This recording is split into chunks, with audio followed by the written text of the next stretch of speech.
Before we begin to pray, let us pause and allow the Word of God to wash over our hearts. Psalm 103 is a powerful reminder of who God is, how He sees us, and how endlessly He pours out His love upon us. It begins by saying, "Bless the Lord, O my soul, and all that is within me, bless His holy name. Bless the Lord, O my soul, and forget not all His benefits, who forgives all your iniquities, who heals all your diseases, who redeems your life from destruction, who crowns you with loving kindness and tender mercies, who satisfies your mouth with good things, so that your youth is renewed like the eagles." These words are not just poetry. They are an invitation to remember, to pause, to reflect, to look back on your life and see what God has done, even in the moments when you did not understand it, even in seasons when everything felt uncertain. This passage opens with a command to the soul, a gentle reminder to yourself to bless the Lord. Not because everything is perfect, not because life is easy, not because you have everything you want, but because God is still God and His goodness has no end.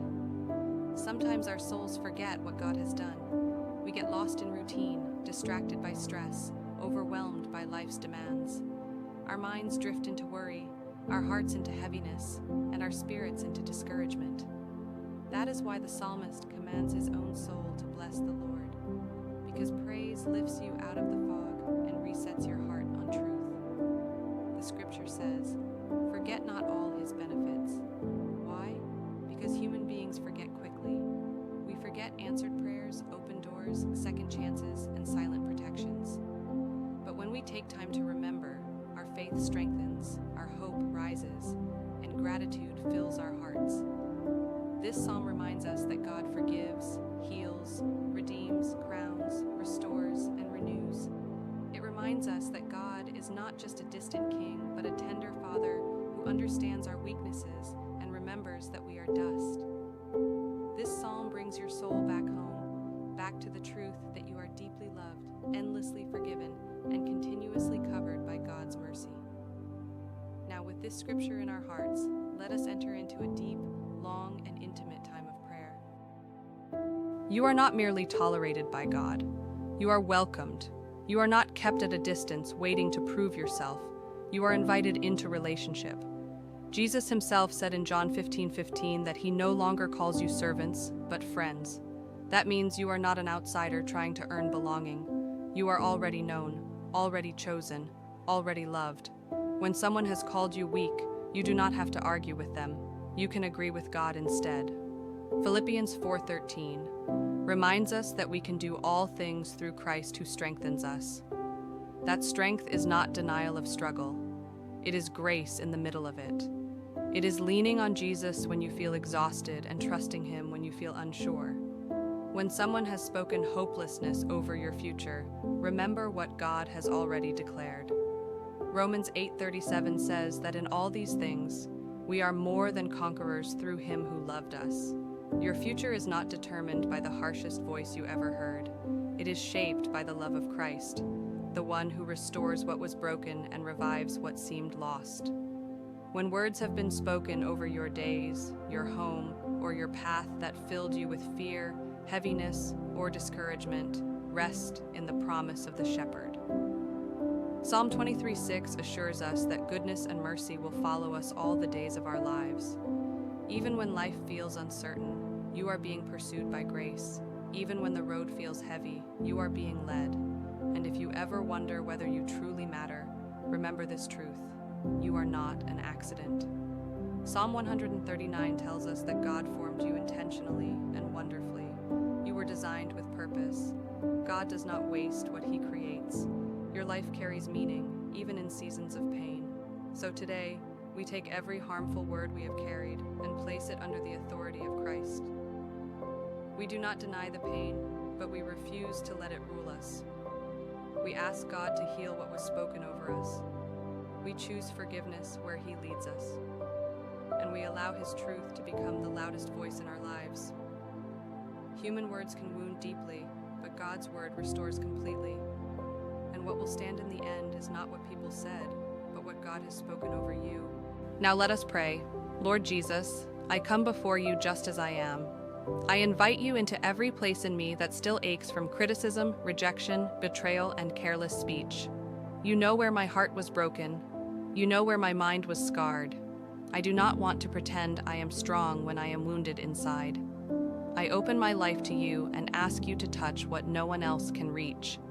Your word says in Psalm 147, verse 3, that you heal the brokenhearted and bind up their wounds. So today, Lord, I ask you to heal me. Heal the part of me that replays painful conversations. Heal the part of me that expects rejection before love. Heal the part of me that learned to guard itself instead of trusting. Bind up wounds I tried to cover with busyness, silence, or forced strength. There is no pit so deep that you cannot lift me out. There is no darkness so thick that your light cannot enter. John 1:5 reminds me that the light shines in the darkness, and the darkness has not overcome it. Shine into my heart, Lord. Bring peace where anxiety lived. Bring rest where fear ruled. I confess that I have allowed other people's words to become louder than your truth. Some words caused me to doubt my worth. Some words made me question my future. But today, I choose to agree with what you say. Your word stands forever.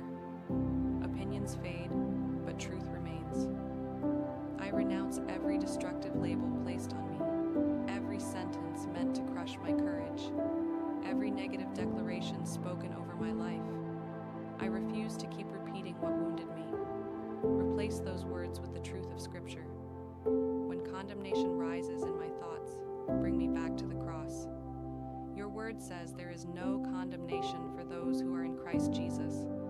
I receive that freedom. I do not belong to shame. I belong to you.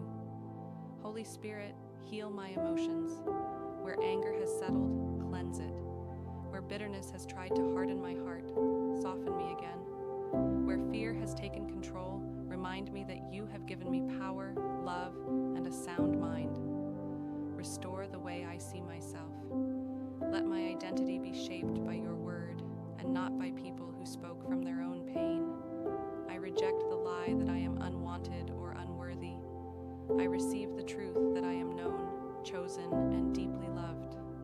Lord, heal me until I can stand again, not with pride, but with confidence in your grace. Make your home in my heart. Remove old voices. Let Christ dwell in me fully. Renew my mind until my thoughts agree with your truth. Thank you for redemption. Thank you for grace. Thank you for hope. Do a complete work in me, Lord. Let my healed heart become a dwelling place for your peace. I bless your holy name.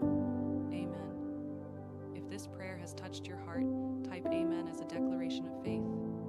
I pray that every blessing spoken here begins to manifest in your life in the name of Jesus. And if you need a special prayer, please share it in the comments. We would be honored to pray for you. May the grace and peace of our Lord Jesus Christ be with you always.